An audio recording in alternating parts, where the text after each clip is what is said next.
Merhemin neymiş getir de sürek, hasretin neden bitmez nazlı yar.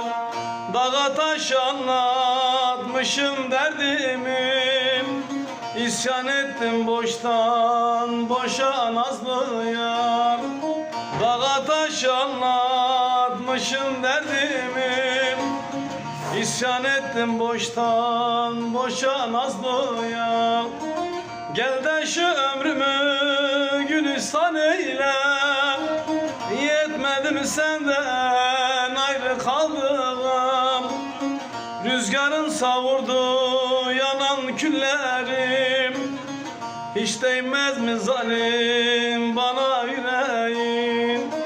Gel de şu ömrümü gülistan eyle, yetmedi mi senden ayrı kaldım.